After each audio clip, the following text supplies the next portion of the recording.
Pride and Prejudice, by Jane Austen. Chapter 28. Every object in the next day's journey was new and interesting to Elizabeth, and her spirits were in a state of enjoyment, for she had seen her sister looking so well as to banish all fear for her health, and the prospect of her northern tour was a constant source of delight. When they left the high-road for the lane to Hunsford, every eye was in search of the parsonage, and every turning expected to bring it in view. The palings of Rosings Park was their boundary on one side. Elizabeth smiled at the recollection of all that she had heard of its inhabitants. At length the parsonage was discernible. The garden sloping to the road, the house standing in it, the green pales and the laurel hedge, everything declared they were arriving.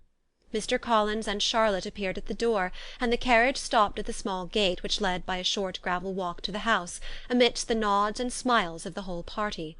In a moment they were all out of the chaise, rejoicing at the sight of each other. Mrs. Collins welcomed her friend with the liveliest pleasure, and Elizabeth was more and more satisfied with coming when she found herself so affectionately received. She saw instantly that her cousin's manners were not altered by his marriage.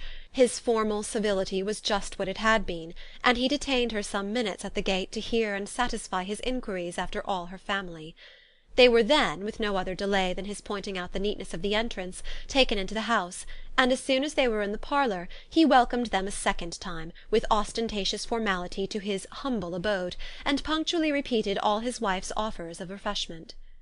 Elizabeth was prepared to see him in his glory, and she could not help fancying that in displaying the good proportion of the room, its aspect and its furniture, he addressed himself particularly to her, as if wishing to make her feel what she had lost in refusing him. But, though everything seemed neat and comfortable, she was not able to gratify him by any sigh of repentance, and rather looked with wonder at her friend that she could have so cheerful an air with such a companion.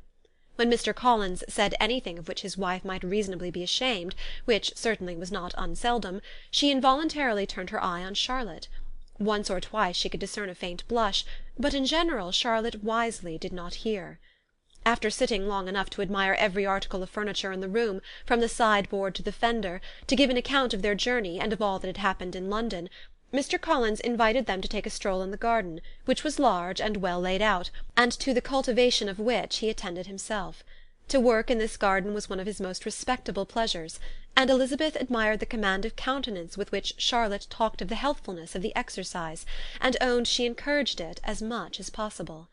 Here, leading the way through every walk and cross-walk, and scarcely allowing them an interval to utter the praises he asked for, every view was pointed out with a minuteness which left beauty entirely behind.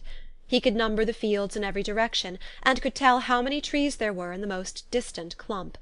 But of all the views which his garden or which the country or kingdom could boast, none were to be compared with the prospect of Rosings, afforded by an opening in the trees that bordered the park nearly opposite the front of his house. It was a handsome modern building, well situated on rising ground. From his garden Mr. Collins would have led them round his 2 meadows, but the ladies, not having shoes to encounter the remains of a white frost, turned back, and while Sir William accompanied him, Charlotte took her sister and friend over the house, extremely well pleased probably to have the opportunity of showing it without her husband's help. It was rather small, but well built and convenient, and everything was fitted up and arranged with a neatness and consistency of which Elizabeth gave Charlotte all the credit. When Mr. Collins could be forgotten, there was really an air of great comfort throughout, and by Charlotte's evident enjoyment of it, Elizabeth supposed he must be often forgotten. She had already learnt that Lady Catherine was still in the country.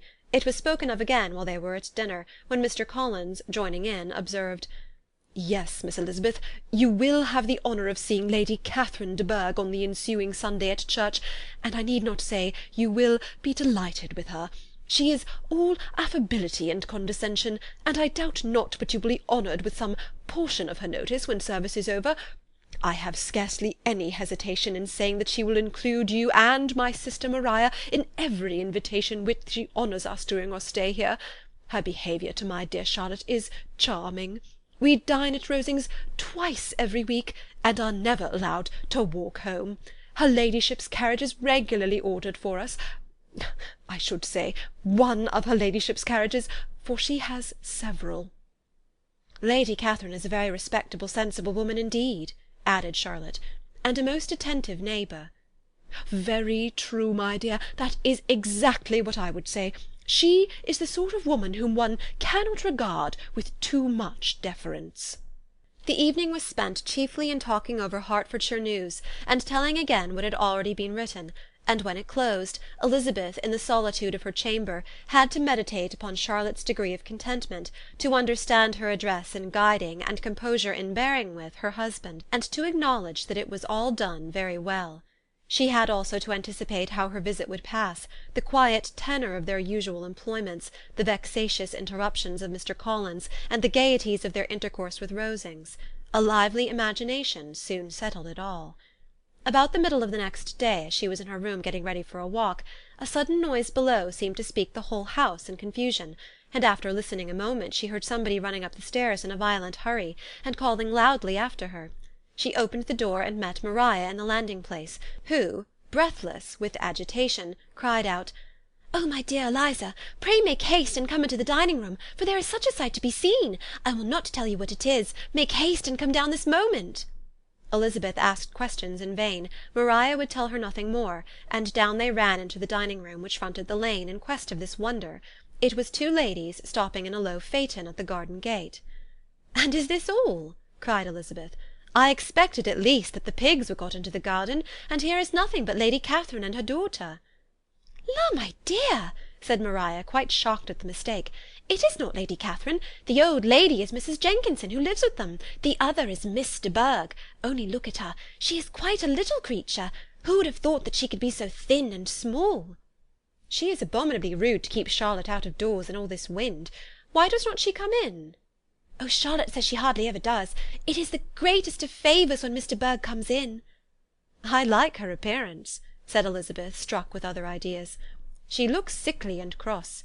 Yes, she will do for him very well. She will make him a very proper wife." Mr. Collins and Charlotte were both standing at the gate in conversation with the ladies, and Sir William, to Elizabeth's high diversion, was stationed in the doorway, in earnest contemplation of the greatness before him, and constantly bowing whenever Miss de Bourgh looked that way. At length there was nothing more to be said. The ladies drove on, and the others returned into the house. Mr. Collins no sooner saw the two girls than he began to congratulate them on their good fortune, which Charlotte explained by letting them know that the whole party was asked to dine at Rosings the next day. Chapter 28